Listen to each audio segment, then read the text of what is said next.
अलग से बयानबाजी ये अनुशासनहीनता के दायरे में आएगी।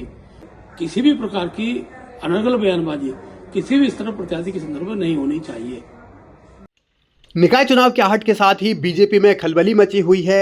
अलग अलग स्तर पर सवाल उठ रहे हैं। यही वजह है कि नौबत चेतावनी जारी करने और अल्टीमेटम देने तक की आ गई है। असल में मुन्ना सिंह चौहान ने विकासनगर की नगरपालिका सीट के रिजर्वेशन को लेकर सवाल उठाए थे। उन्हीं सवालों ने बीजेपी को परेशानी में डाल दिया है। बीजेपी अंदर से हिली हुई लग रही है। यही वजह है कि महेंद्र भट्ट को नसीहत वाला टोकरा सबको थमाना पड़ा। अभी आरक्षण के लिए सरकार ने आपत्तियां मांगी हैं। अनेकों नगर निगम पालिकाओं में आपत्तियां दर्ज हुई हैं और उसके बाद विधिवत रूप से आरक्षण डिक्लेयर होगा। पार्टी ने अपने पर्यवेक्षक प्रत्येक नगर निगम पालिका के लिए भेज दिए हैं। किसी भी कार्यकर्ता को प्रत्याशी के संदर्भ में किसी प्रकार की बयानबाजी और कोई विषय रखना है तो पार्टी का प्लेटफॉर्म है, उस पर रखें। अलग से बयानबाजी ये अनुशासनहीनता के दायरे में आएगी। मैं अपने सभी कार्यकर्ताओं से जनता से अपील करता हूं कि एक प्लेटफॉर्म पार्टी ने बना हुआ है। प्रदेश स्तर पर हमारे प्रदेश के पदाधिकारी जो इनके लिए प्रभारी बनाए हुए हैं, अपने विषय उन तक सीमित रखें। किसी भी प्रकार की अनर्गल बयानबाजी किसी भी स्तर पर प्रत्याशी के संदर्भ में नहीं होनी चाहिए।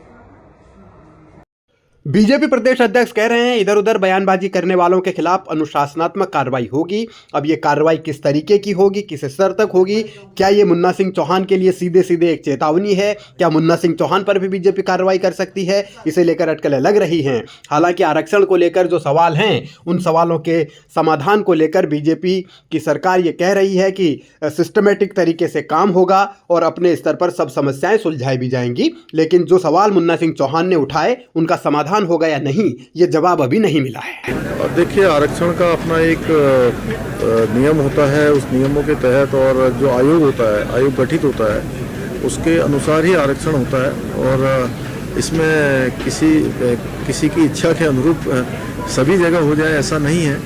जो उसमें जो एक फार्मूला बनता है और जो जनसंख्या के मानक होते हैं, उन मानकों के आधार पर आयोग ने किया है। और अभी आपत्तियां सुनी जा रही हैं। अगर कहीं पर कुछ होगा तो निश्चित रूप से आपत्तियों का निस्तारण करेगा। ठीक है। बीजेपी में बेचैनी बढ़ी हुई है। पार्टी के भीतर जिस तरीके से सवाल उठाए जा रहे हैं वही सवाल लीडरशिप के लिए एक चुनौती के तौर पर हैं। अगर पार्टी के अंदर ही इस तरीके के बगावती सुर सुनाई देंगे या सीधे सीधे इस तरीके की नाराजगी जताई जाएगी तो जाहिर है कि चुनाव अभियान पर असर पड़ेगा। हालांकि त्रिवेंद्र रावत ने अब यू टर्न लिया है। संसद में अवैध खनन के मुद्दे पर खुले तौर पर नाराजगी जताने वाले त्रिवेंद्र कानून व्यवस्था पर अब पलटी मार रहे हैं। कानून व्यवस्था प्रदेश की मैं समझता हूं कि ठीक है, अच्छी व्यवस्था है। अब नए अधिकारी भी आए हैं। मैं जानता हूं वो अपनी जिम्मेदारियों के प्रति फोकस्ड रहते हैं।